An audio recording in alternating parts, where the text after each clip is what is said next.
Today on the Cameron Journal podcast, we are speaking with Bald Solomon. He is the author of the Path Unguided series. And this latest one is called Path Unguided, Grieving Your Father's Death. And it's a novel, and we're going to talk about self-discovery and healing. Really, the story centers around Delilah, a woman grappling with grief and change following the sudden death of her childhood friend turned love interest. And as she fights along trying to solve a local problem and her own problems, she obviously uncovers her own issues in life. And this is a deeply personal sort of thing for the author as well. So I'm sure we'll hear all about that. So welcome to the Cameron Journal podcast.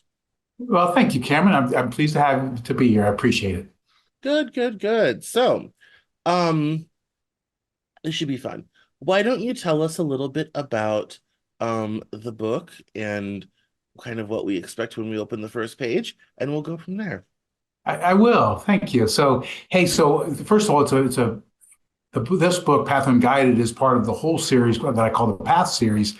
And when you say what to expect, that's been the most fun part. It's a story. It's just a great story. It's a page turner. I was talking to somebody this morning that said she finished it in two settings. She stayed up till 2 in the morning twice. So it's a great, just fun action intrigue story. Yet the challenge is it's also almost I call it self-help fiction.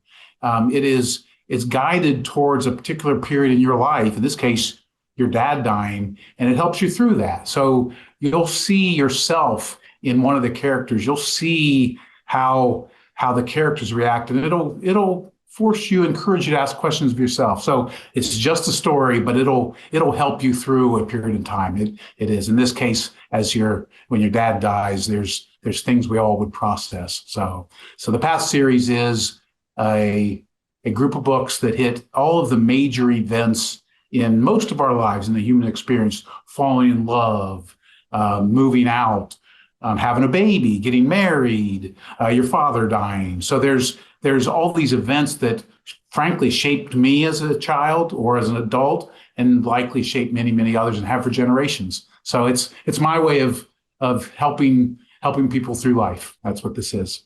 No, how fascinating. Well, why don't you tell us a little bit about yourself and how you came to write these books? Hey, that's great. So first of all, I run a small business, family business. We make equipment for the food industry. My writing career is started late in life. I'm 61 years old. I just published my first books last year. Yet I've been talking about it and thinking about it for probably 20 years. And I always had this idea, but it was too big.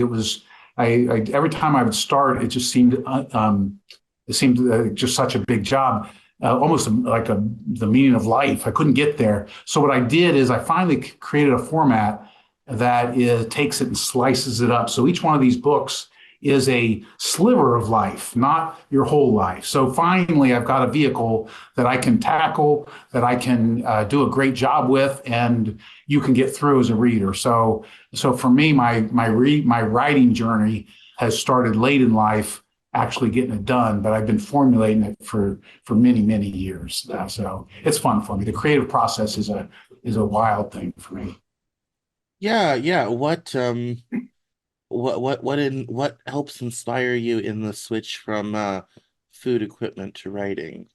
Hey, yeah, so I'm a trained engineer, and that is as far away from, in my books, from a creative writing of books. So what it is it allows me to open my mind to the creative journey. Okay, many nights I'll sit out under the stars and just let go, let my mind wander, and I'll be working on three or four different, not knowing I was working on three or four different books at the same time, and the pieces just come. When you see the stars and see the vastness of the universe, my mind is able to go in ways I wasn't expecting. And I really just try to get in touch with who I am as a person and how that might be the same as the other people that came before me, my dad and his dad before him, and my daughter and her daughter after that. So it's a journey. It really is.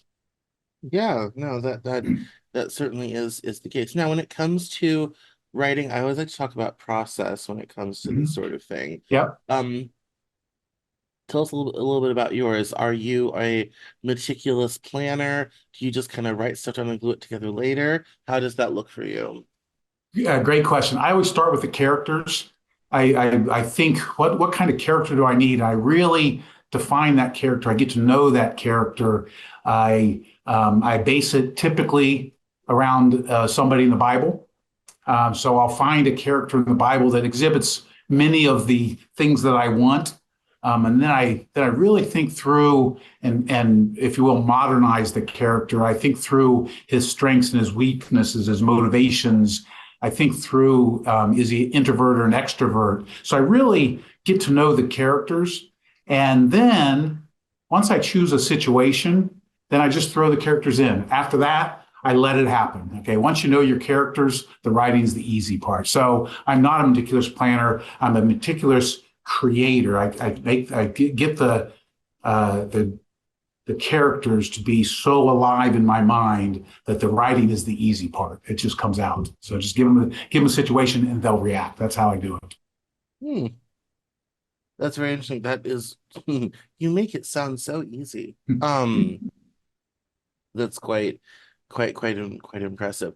Now, when it comes to this book about being grieving your father dying in the presser, you say you lost your father when you were 31. So is that when you took over the business too? Because that would have been traumatic all by I itself. actually, so good question. So I work with my brother. We're second generation, and my uncle actually founded the company 50 years ago. So my dad was not involved with this business in particular. Well, that's one less So trauma at the few, you know. It's yeah, yes, absolutely, you can yeah. go to the funeral without the accounting department chasing you down. That's nice. Yes, That's yeah. Hmm. No, that's quite good. What I mean, this that obviously happened several decades ago, and then you've Yes. written this book now. What was it like to revisit those thoughts, those feelings now, as opposed to where you were with them back then? Yeah. Hey, so the my general message that comes out of this book, yeah, there's a great story, but what you see with Job and Delilah, them processing their own father's deaths, and it's really me processing my own 30 years ago. It's really finding a way to honor his memory, finding a way that I can take good action today that yes, one he could be proud of, but more importantly, to be able to make a difference moving forward. So how can I take action or do something today that honors my dad's memory and makes a difference moving forward? And that's the theme that will ultimately come through. You'll see the characters wondering and thinking and ultimately finding very, very different paths, but things that they can do that both honors their father's memory and makes a difference in things moving forward. And I found for me, I needed to have something actionable to get over that hump short term and frankly make a difference long term. So that's yes, it's personal, yet it's also very much since it's 30 years ago, the pain is very different. Okay, it's I've been processing it for a long time. Yeah, that's the funny thing that I find out that is how, as the years go by, your relationship to it all changes so so very much. Um, and that can be, I mean, it's comforting at one level because it's not as raw, but Mhm. it almost kind of feels like you're forgetting them, you're moving on, and that you almost feel guilty for that, you know. Yeah, Um, I see what you're saying. Yet at the same time, again, the pain does dull, no question about it. And there's what I've come to realize, being 61 years old now, what I've come to realize is these events happen to all of us sooner or later, and they've happened for generations. And so I'm really one of many that have gone through it and that will continue to go through it. And that's what actually inspired me for the Path series. The Path series it actually follows four generations of the fictional Boaz family, and that allows me to repeat the events that occur, yes, in my life or your life, but in the lives of these characters and their kids and the following kids. So that although you could say I've forgotten, I think I'm actually being reminded in ways that I think is honorable. No, no. I mean that's no, I mean that's what I Mhm. think. I mean, I think maybe there's that tension there where it's not that's not the right, but that's what it feels Mhm. like, sort of Mhm. thing. Yep. But there's still, opportunities to kind of maintain that memory. And I think if Mhm. anything, what's kind of frightening about that is and it is especially true when someone is not terribly long lived, is how someone's memory at some point will kind of die out as the generation of people that knew them passed on, you know. Yes. Um, and for me, I'm mindful of this. I come from a very small family, and I think Okay. about like my grandma passed when I was 15 unexpectedly, and it's kind of like yeah, I'm the youngest person who still remembers her. I'm 36 this year, sort of thing. And my cousin who has kids and all this type of thing, the children were born long after she had passed. They never knew her, all this sort of thing. So, in that way, kind of fades out. And you look at, you end up, cleaning out someone's house. You have boxes of pictures of all of these people. You have no idea who they are, but they were all important at some time. Friends, family, all this type of thing. Their memory has been lost to the sands of time. Yes. Um, and I think that is one of the odd things about, you know,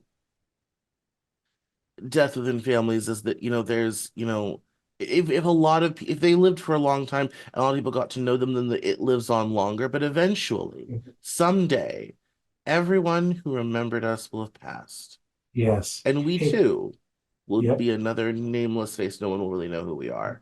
Hey, Cameron, I've thought about that exactly that. And so That's a quite here's haunting my concept. yeah, yeah, yeah. Here's my positive spin on that same exact. So first of all, you're 100% correct. Okay. Yet what I see is, and I've woven that into the 20 books. Grandpa Mosey's one of the founding characters in book one, and he has certain things he does and says and wants and values, and you see that mirrored in his children to a lesser extent his children. And by the time you get to the fourth generation doesn't know his great great grandpa. He just never met him. Mhm. Yet many of those family values, many of those habits or desires or needs are often reflected in this book. I show that explicitly. You do live through those you touch. You do live through whether it's your children or the people you love in other ways, and they pass on through the generations. So in a small way, so first of all, you're right. You're forgotten, your name is gone, but in a small way, the people you touch today will carry that on in coming generations. So that's my way of putting a good spin on it. Yeah, yes, when I think we also forget, both good and bad, how influential those things can be. And it doesn't necessarily take a long time. I've been working on a book about my grandmother's life, Good. that's kind of loosely based on her life. It's I kind of took her life and reversed it to see what would happen. Um, and one thing really became clear is that when you start to kind of unpack the decisions people made, all of a sudden you realize the problem. And for me, this was a big family healing thing. Mm-hmm. The problem is not necessarily the fault of the person who you think it is. Okay. And I had spent a lot of time sort of, blaming my mother for various and sundry things, not fully understanding, no, I'm the fourth generation endpoint of something that started about 75 years ago. And people have been making decisions all along the line and doing things all along the way. I'm just the outflow pipe. Mm-hmm. Like, I'm just on the Mm-hmm. receiving end of it all. And that it really kind of opened my eyes become like, no, the someone made a decision in 1955 and it affects your life today Yeah. because it affected this person's life, who then did this thing to this person, good or bad, who then did this good or bad. And so all of a sudden, there's this weird connection to say, yeah, you did that, and now I've got problems over here. Or this relationship was never that great because this person did to this person did to this person, which happened started with, you. So, and this is all of a sudden you find all these weird connections. Um, it's an odd, it's a very odd thing. It's a very odd thing, but it's also giving me a lot of perspective and maybe some forgiveness. I'm not a huge fan of that word, but Hey, that's a great. Cameron, that is kind of the essence of the storylines, the arc of the stories in the Path series. The decisions and things that occurred generations ago do echo in later generations. You're exactly right. And you know, by you even attempting to write about her life, what I found for mine and these books, I've become yes, you could say forgiving, but empathetic is the word I would use. I appreciate everyone has their motivations, everyone has their backstory, and I likely don't know most of everybody's backstory, but it doesn't make it invalid. It just means it's their story. So if it makes me listen a little bit better when somebody talks, then I think it made me a not just a better writer, but a better person. no, that is 110% true. I think for me, it's also, and I don't know if you found this yourself, but it has also made it much harder for me to. I've had very mm, unempathetic, very black and white thoughts about people, and it has definitely kind of broke that open, which I'm not happy about. Like Okay, I why? mean, it's well because I don't. I'm the type of person, once I've made a decision about you, Mhm. that's it. The jury is out, the decision has been made, all has been concluded. That's it. You're done now. Like we've made our Right. decision, move on. And it has really kind of forced me to open back up and get very nuanced about stuff.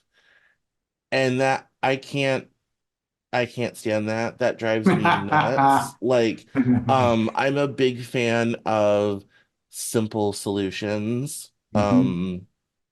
Simple solutions for complex problems. I'm not a huge fan of all, and especially when you get into these interpersonal stuff and all this type of thing, it Mhm. all comes with tons of shades of gray and all this type of thing, which Mhm. is all very difficult.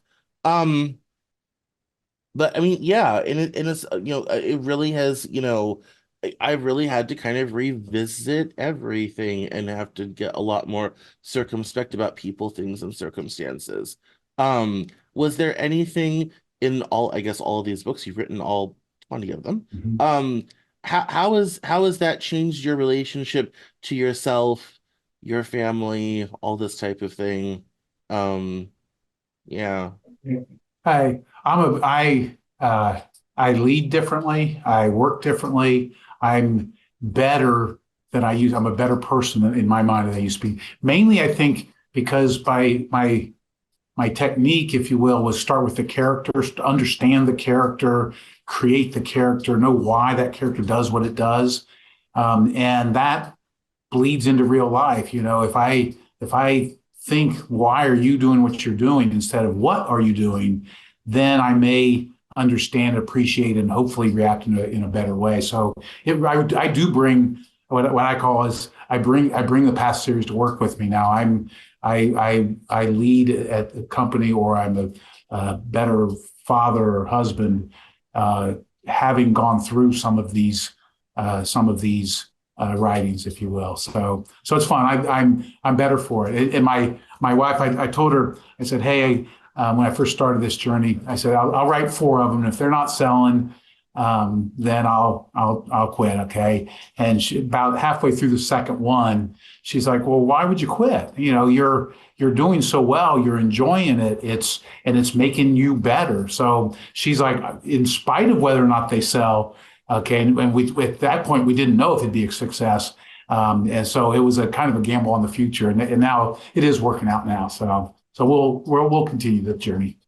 No, no, that's Mhm. Yeah. absolutely Yeah. And absolutely one fantastic. correction, just so you know, I don't have all 20 written. I have them concepted. I have two of them published, one of which is Path Unguided we're talking about. Two more will come out this year, 2024. And then the following ones will come out in future years. So I've got No, them no, that's concepted. exciting. Yeah. No, that's Yeah. exciting to know that we'll have more this year. Yes. No, yeah, it's a Mhm. very odd, yeah, it's a very kind of crazy. Yeah, I appreciate that. I think I think it's wonderful that you sort of opened yourself to that because it has been. I have found that process deeply unpleasant. We're gonna have a little true confessions right now. There you Um, go. I grew up in a very abusive household growing up, so a lot of my reason for being was to Mhm. kind of be the antithesis of that. A lot Okay. of my reason for being, especially as a younger person, you know, was sort of, yeah, parents, fuck them, and the horse they rode in on. Um, and now I find myself a great many years later, much wiser, much has happened, all this type of thing. Um, I'm finding them very sympathetic characters. Mhm. In a way that I, to be honest, don't like. Okay. Um, and Mhm. and the situation has grown a lot more complicated and nuanced than I preferred. And that really stems from the fact that I've spent 4.5 years with my mother's family and be like, oh, so much of why she is the way she is makes sense now.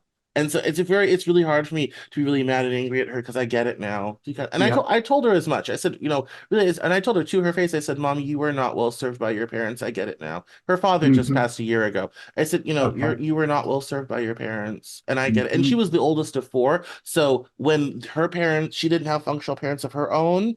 Guess who had to deal with the other three kids down the line? My Uh-huh. mom Right. being the oldest. So Right. so for her, she was getting it from both sides, she was getting it Mhm. from both sort of thing. And I was like, yeah, Mom, yeah, I get it now. And it's really when you start to understand people at that level, you can't be angry at them so much anymore. Yeah. And God, I hate that. Yeah. I do. I'm gonna be honest, I hate that. It's much, much easier to have someone be a gruesome two-dimensional villain than a three-dimensional real person. Yes. I Yeah. Yep, I'll support that. And so I'm a generation older than you, Cameron. And what I'll say is everything you just said just keeps getting more and deeper as you go. My mom is now 89 years old, and I know her in ways that I never knew at your age or growing up. And it continues to be an evolution. So I think you're what you're saying is spot on, spot on. Yeah, I think Mhm. it is interesting. Yeah, my mother's father just passed at 92 this year, and we've kind of had a wave of kind of the older generation starting to pass on. Mhm. Um, my dad's father passed several years ago. Mom's father finally passed. Obviously my mother's mother passed all those years ago when I was 15, so she's been out of the picture for a while. All that, so it's and also everyone, is has moved up a place as well too, whereas kind of like you know, yeah, it's like I'm over here being like I'm on the downward slope of my 30s. Like Mhm. I'm going to be 40 this decade. Mhm. Where did that come from? And then all of it, and then I'm kind of like my mother's going to be in her 70. Like that's weird. And it's odd because especially as people get older, like my mother was always a huge force of nature. This is not a woman you screwed with under Okay. any circumstances. And she was always so fierce, and it's kind of disturbing. She's turning into a little old lady. Ha, And ha, it ha, is ha. the most Mhm. crazy thing ever because it's kind of like you know, she always loomed so large over everything and everyone and all this type of thing. Um, it's a bit odd to not, have that as a thing. It's just time is such a perspective shift, and I will never get used to that, because because again, I like think like once I kind of decided about you, you are no longer allowed to change. I don't right? need Mhm. new Right. information, sort of thing. Um, but yeah, but the reality, time is such a perspective shift. Yeah. What was Mhm. true 5 years ago may not be so true today. Or you've learned something new about it that There, changes how you think I about it. get that's where I was going to go. There's some foundational things that do remain true through the generations. We just don't know that at the time. Okay, Yeah. so your mom and probably her mom before that had these certain elements at age 36 that we were too young to know. Yeah. And so I think there are foundational things that resonate through the generations, and you're illustrating it, frankly. I think. Yeah, no, and I think that's one of the things Mhm. for me, the hardest part about has been the hardest part about getting older. And I think about this, with something like, your work is my perspective has changed so much as I have Mhm. gotten older and lived my own life and made my own mistakes and gone down my own paths and all this type of thing. My perspective on all this stuff has changed so much. And that has been an interesting development, in terms of the kind of like, well, I kind of get where they came from now in a way that I Yep. didn't before. But the flip side of that is I still have all the wounds and troubles and difficulties from all the things that they didn't do, that they weren't Mhm. able to do, or things that they did do, whatever have you. But and here's where age is a bitch. I now also see how that's true for them. Yep. And it's kind of and Mhm. and so in that way they have become these sort of very sympathetic people, that I don't want to be sympathetic, if I'm being Uh-huh. honest. To be kind of like yeah, really it's yeah when there's no one is perfect, and people whatever they lack, whatever they don't have will get passed on to them and their children and their children's children for quite some time. This stuff does go on. Um, and I think, yeah, you can't, you really do kind of have to be a little bit kinder and nicer to your parents who really were doing the best that they could, while they Yeah. themselves were ill-equipped for the job because their Yeah. parents probably didn't prepare them very well, whose parents That, probably didn't prepare them very well, sort of thing. Um, and that, yeah, and so it's hard to be so if I went back to 2006 and told myself at 18 that I would be sitting on a recording talking about this, I would laugh in my own face. mhm. To be kind of Yep. like, You wouldn't have been no, no, ready no, no, then. no, we're not Yeah. doing villain rehab. Mhm. And but here we are in Yep. 2024, being like that. Yeah, no, things have shifted. I get it now in Yep. ways that I didn't necessarily understand before. Yeah. Hey, so you do understand a lot, and here's what I'm excited. I think you're the perfect spokesman for the Path series because what you're suggesting is generational is ingrained in the four generations in the Path series. That's my first comment. The other one is forgiveness is a gift to yourself. Okay, so as you let go of some of these things, yeah, you could say I'm forgiving somebody else, but you're really letting go of the pain that's inside your heart. So you help yourself more than you help others with forgiveness. So I think you're going down a path that ultimately will be good for you personally. That's what I see. No, no, thank you. Thank you. Mm-hmm. I definitely appreciate that. And I like the kind of way you're laying out the series because I similarly have started a series. It's a bit different. It's basically Downton Abbey set in the antebellum South. It starts in 1850. Um, and and there will be sort of a long-term element to it through the years, and we're already setting up some of that in the from the very beginning. So I like the way that your series, Mm-hmm. kind of stands up and goes on. And Mm-hmm. one of the things I thought was very interesting is the way we grieve our fathers is very different than the way we grieve our mothers. And I think that's very interesting.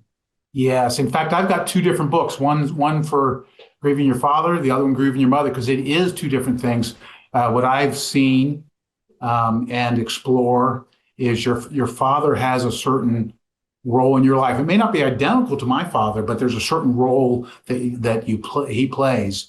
The mother has a different role, and when the mother dies, I call that book Path Unwoven because it's almost like a cloth that gets unwoven that the family tends to drift apart when the matriarch dies. Whereas with the father, it's you're able to continue. Oftentimes, I won't say everybody, but oftentimes the family continues to rally around the matriarch in that example. So they're different situations. You're right.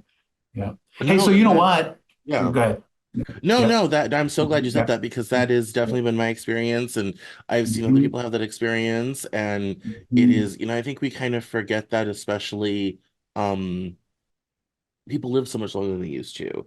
So we Yeah. get so many more years. So I think in some it's even kind of more shocking when it happens. But yes, matriarch passing is family Mhm. chaos du jour. Mhm. In a way, Yes. the man passing on oftentimes isn't as much. So in that way, us men folk are expendable. Anyway, There you go. you were gonna ask me something. I Um, apologize. oh, so that gender-based reaction, if you will. The other one I realized just when I started writing the books. I've got one book called Path Enriched that is around embracing your first child. Hmm. And when I was really digging into the mom and the dad, both of them, it was their first child, and their reactions and what would be common through not just generations, but through cultures and through the world. We all go through this. I really came to appreciate that the mother worry and bond with that soon to be child is so different than the father's worry and soon to be responsibilities. Okay, the father has all of a sudden the urge to provide and protect becomes bigger and bigger, whereas the mother is much more nurturing and there's still a heavy protection side, but it's more about that bond with that child where the character in my book, Job, what he begins to see is his responsibility for his now family, and he picks up on that. So we have oftentimes different roles and different reactions.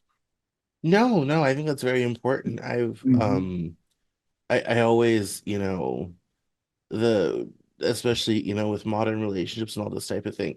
I've had more than one female friend who's divorced or whatever have you been like, I don't understand like how he could just leave his children behind. I could absolutely never do that. I don't understand. I said, your relationship to your children is different Mm-hmm. than a man's relationship to his children. And it Yep. just is. And part of that is biological reality, and part of that's the way we socialize it in our society. It's a little bit Yep. of both and Mm-hmm. there. Yep. Um, and so it's, for some it's not, a far cry thing. I said, but also I said it's incredibly common throughout world history. The men had to leave to go to war. Mm-hmm. The problems, all this sort of thing happened, and that was how we do that, how we handle that. There are probably billions of human beings that have grown up with an absent father, a dead father, whatever have you. These things happen. The relationship is different. That's why I think we Mm-hmm. consider, like in Disney, the mother has always died, and everyone kind of finds that funny. We consider that more traumatic because there's a greater sense of loss. Um, and that has a lot to do with, that nurturing, protecting dynamic that you're talking about. That us to gets into all of that. Is that the relationship is very different. In my mind, I think that's exciting. I think it's a good thing. Mm-hmm. I view it as incredibly positive, actually. Yes. Um, some people kind of, if it's, men, why can't they be more like women? They will, Mhm. sort of thing.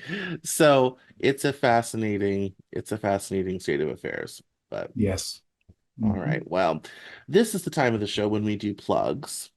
Okay. And so let us know where we can buy your book and where we can find you online. Oh, very good. Okay. So, first of all, Amazon sells two-thirds of the books in the world. So clearly, Path Unguided is available on Amazon.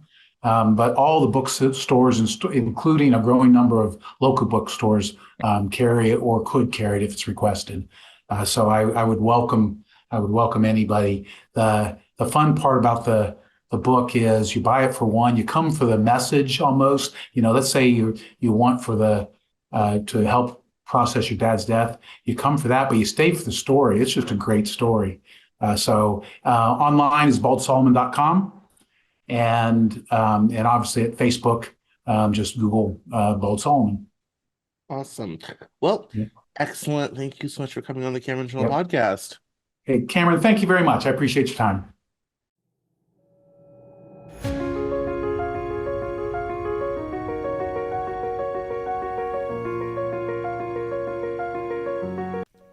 That's all for this episode of the Cameron Journal podcast. Thank you so much for listening. Visit us online at CameronJournal.com. We're on Facebook, Twitter, and Instagram, and I love to talk to my followers and listeners, so please feel free to get us on social media at Cameron Cowan on Twitter, and we'll see you next time on the Cameron Journal podcast.